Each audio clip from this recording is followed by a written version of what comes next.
And welcome to Beyond the Classroom podcast. We're really excited to have our guest today. Lisa Masters is from Autism Life and Living. So, Lisa, I'm so excited to have you. Thank you so much for coming on. Of course. Thank you for having me. Of course. So, I'm just going to get right into the questions. Let's do it. Autism Life and Living. Tell us what inspired you to start the organization. That's an easy one. Brandon and Andrew. I have two boys. Both were diagnosed with autism. And as they approached adult age, I realized that basically services fell off a cliff. And there was really, I didn't know any viable options where they were going to live when I die, So I said, okay, I have to do something, not just for my boys, but for others who are in the same situation as they are. Yeah, that's so inspiring. Thank you. So tell us the mission of Autism Life and Living, and then what makes it unique. Our mission is to empower youth and young adults with autism by providing programs that promote socialization, inclusion, independence, and well-being. Now, that is kind of an overview of what we do. We have many programs that support these individuals. So the goal is these services fall off a cliff as they approach adulthood. So the goal is to come in and teach them life skills. Kind of fill that gap. Fill those gaps. Yeah. Life skills, social skills, workforce development, relationship skills, everything they need to have a successful transition to adulthood and be as empowered, independent, and self-directed as possible. Okay. So what makes your program unique? I think just that, those skills that come in to prepare them for adulthood. So when my boys were diagnosed, for example, and they're young, they were 2 and 3, and your goal, you're focusing on things like speech therapy, occupational therapy, socialization. Then they go to school. And then the goal for the school system is to teach them skills and work on goals that make them academically successful and managing their way through the school. Well, then they graduate and basically it's crickets. The services, like I said, fall off a cliff, and now they're ill prepared for adulthood.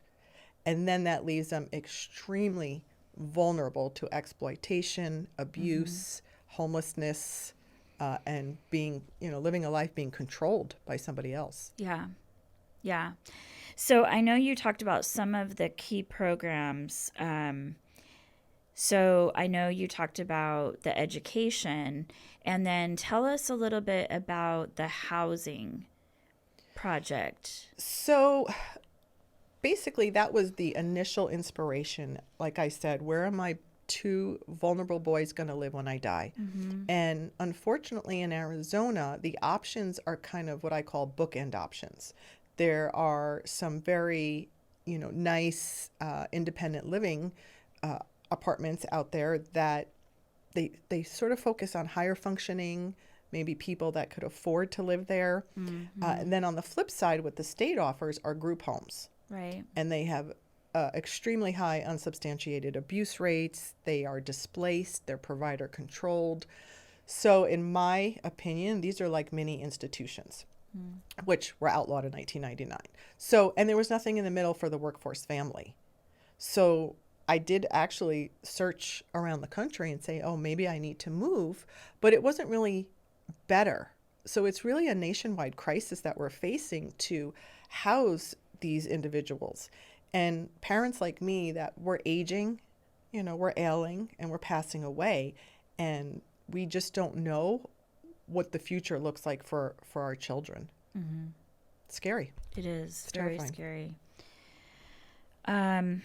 Okay, so what would you say are some of the biggest challenges that adults with autism face? So during that transition from school to adulthood. Well, one, the gap in services. Right. The services that are there are far and few between. They're very disconnected. There's barriers to accessing them. Funding for this population in terms of, paying for the services, for housing subsidies, there aren't any. A big, big barrier we face is the societal mindset. So unfortunately, society as a whole has historically looked at this population like they're less than. They can't contribute. Like I said, 1999, the Olmstead Act was passed to make sure that they can receive services in their home. But again, when the state comes in and says all we're going to do is put them in a group home, or we really don't have these services available, you're kind of stuck. And so that's again why I started Autism Life and Living. Okay. So now this is a fun question. A success story. So tell us about someone or maybe multiple people who have benefited from your program. So out of all the programs I mentioned, interestingly enough, our most popular is our social circle program. Okay. That is, again, when they graduate high school, many are isolated and lonely. They don't have the school and the friends in school to interact with. So many of them are just sit at home. So I started a social circle, which are community-based events. We run monthly events. We run 2 groups. Team 1 doesn't need extra caregiver supervision in the community. They need those social supports. And Team 2 are like my boys, where they need caregivers, to accompany them. Yeah. But we do so many fun things. We'll go bowling. We'll go to botanical gardens. We went to an alpaca farm. We'll go to the movies. So we just want to enrich their lives in their communities for inclusion. And one individual became a social circle member. I know her mom was kind of pushing it. So she couldn't get her in the car the first event. I said, okay, no worries. There'll be others. Yeah. She comes to the next event and she got in the car, but she wouldn't get out of the car at the event. She just sat there. I said, okay, whatever it takes. Third event, she comes. I said, why don't you two just come sit over here? You don't have to participate. You could just sit. And she did. Fourth event, the girl opens the car door and says, you can leave now, Mom, and goes running to the event and just engages, So it was that just brought me to tears because that told me she felt safe. Yeah. She was in a safe space with like-minded peers, no threat of being bullied, ignored, or teased in any way. And she had the best time. And now she's one of our regulars. So, yeah, it's my favorite story. I love that. That's an amazing story. So at the end, we'll kind of talk about your website and how people can get in touch. I wanted you to talk about your programs that parents that are listening might be able to then connect with you or find you and to be able to do those absolutely. groups. Yeah. Great. Okay. So going back to the founding of your organization, what year was it founded? 2021. We got our 501c3. Okay. October 21. Okay. So how do you feel it's evolved, and what are your where do you see it going within the next 5 to 10 years?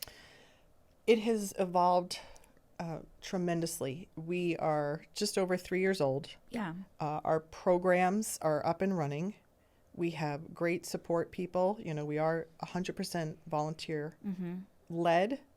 We do have some contractors that work to help us, program coordinators and things like that.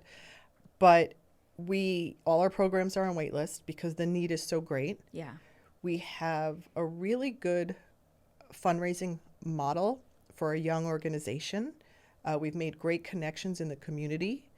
We've made great partnerships with organizations, and it's just kind of snowballing. And my biggest vision, of course, is what initiated this whole thing, is the independent living community that will be safe and supported, where parents like me, I just want to die in peace, that knowing my child is in a safe home with supports in place and will lead a fulfilling life, you know, with the utmost independence that they can. Yeah. Yeah. So when you look at the future, you know, say the next 5 years, so I know your programs are growing, so you're just going to continue growing. Exactly. Yeah. We, you know, we're constantly fundraising to support these programs Yeah. and pull people off wait lists so they can benefit from our services. Right. So I know the golf tournament that you do, so that's a yearly thing. So we have two big fundraising events a year. So in November, we have our Golf for Inclusion tournament. We Yes. had one last year in November Yeah. at the Biltmore. That was very successful. Yeah. And in April, so since April is Autism Awareness Month, we do a gala in April. This April, April 26th, it will be at the Biltmore Adobe, and it's a Rat Pack theme. It's going to be, that's the thing with our events. They are so much fun. Love it. Right? So we Yeah. have a Frank Sinatra impersonator, casino tables, and we'll all be decked out in, you know, Rat Pack attire. Yeah. Yeah. So that's, tell me the date again. April 26th. Okay. And so if people are interested in, is there a way to sign up for that on Yes. your website? Right on our Okay. website, autismlifeandliving.org. Okay. Everything is there. Yeah. People can go to the events page and register for the event. They could see Okay. what programs we have, what's available. They can make donations. They can read up on stories, and Yeah. they can get involved. Yeah. So what volunteer positions do you have available now? Like, what are you looking for as far as volunteers? So our biggest need for volunteers right now is social circle, Okay. because we want to expand. Okay. So what we do is we have the program coordinator goes to all the events, and she oversees the event. And again, these individuals are speech therapists, occupational therapists, so they're highly trained Yeah. in what they're doing. And then we need volunteers to kind of assist with these events. The events are a lot of fun. Are they usually on the weekends or no? Usually on the weekends. Okay. Yes. And what part, I know what part of town you live in. Are you doing in different, like what areas do you Yeah, have we this? mix it up. I mean, Yeah. we'll do events in Phoenix, Tempe, Okay. Surprise. Okay. So We're trying to reach everybody. yeah. We do have over 100 on the social circle wait list right now. Wow. So Okay. again, if we get the funding, we could hire full-time dedicated staff to kind of Right. manage all of our programs. Yeah. and start pulling people off the wait list and get them included in their communities. Right. Okay. Go ahead. And you're just in town. You're not outside of Phoenix. We serve Maricopa County, I Maricopa would County. say. Okay. Yeah. Okay. Yeah. Okay. So another thing that reminds me of social circle, we were at a bowling event, and we always serve food at every event, just because most of this population is below poverty, and we want to make sure that they eat when they're with us. The one server came over to her. She goes, "I love this group." She goes, "Can you please request me every time?" I said, "Yeah, absolutely. You were great." She goes, "What is this group?" I said, "Oh, I'm a founder of a nonprofit, Autism Life and Living." She goes, "Oh, those individuals have autism?" And then she was young. I said, "Yeah." She goes, "Oh, I thought they didn't like people. I thought they didn't like to be in noisy places." I said, "Some, maybe, but not all." Yeah. She goes, "I had no idea that's what autism was." And I said, "That's why Yeah. we're doing this. Yes. That's another reason why we're Yeah. doing this." Yeah. Yeah. Amazing. Okay, so we've talked a little bit about this already, but so what role do the partnerships and collaborations play in the success of Autism Life and Living? They are critical to our success. Yeah. So again, if it's a funder, of course, that provides funding for our programs so we can serve and make impact. Other partnerships, we have partnered with the Arizona Restaurant Association, and what we're doing with them is our workforce development. So we come in and we prospect individuals that are looking for work, competitive integrated employment, and we will train them on the soft and hard skills, and then we'll place them in a restaurant and work with that employer to make sure that natural supports are in place and that they could have a successful position in that restaurant. And the restaurant benefits, because they're always looking for for workforce in restaurants, right? So we're a source for them as well. Yeah. And the beautiful thing about the Restaurant Association is they have a cohort of restaurants around the whole valley, really. So we're not limited to just one or two. Yeah. We can kind of expand that way. Yeah. So again, it's those partnerships that, time, talent, treasure, that just make us successful. So what are some of the other partnerships that you have? As far as I know, with like with the golf, I know the golf, you do the fundraiser, but are you working with any other? Well, we have sponsors. Okay. All of our events, sponsors are key to the success of the event. Sure. Right. So Yeah. we have businesses that come in and sponsor the event. They get their sponsorship recognition. Yeah. We've also partnered with the Phoenix Business Journal. So some of those recognition items will be assets from the Business Journal. So it really sweetens the deal, especially for businesses. It's a win-win. Yeah. So again, we just need the community. Yeah. So you're always looking for businesses who always want looking for sponsors, not just sport. Yeah. So support, sponsor, support in any way. Yes. Yeah. Financial support, sponsorships. Okay. Yeah. Okay. Great. So we're down to the last question already. Right. Wow. So, how can people get involved? So I know we've talked about the website. So volunteering, donors, and then advocates. So we know there's a lot going on in Arizona right now. And so I guess what would you, if people are listening that want to get involved, what would you tell them to do? Go straight to the website. Okay. So autismlifeandliving.org. Okay. Everything is there. You could send a message. You could learn about our programs. You could donate. You could register for the event. You could sponsor an event. Okay. You just reach out with anything. And, well, it's greatly appreciated. Advocacy, yes.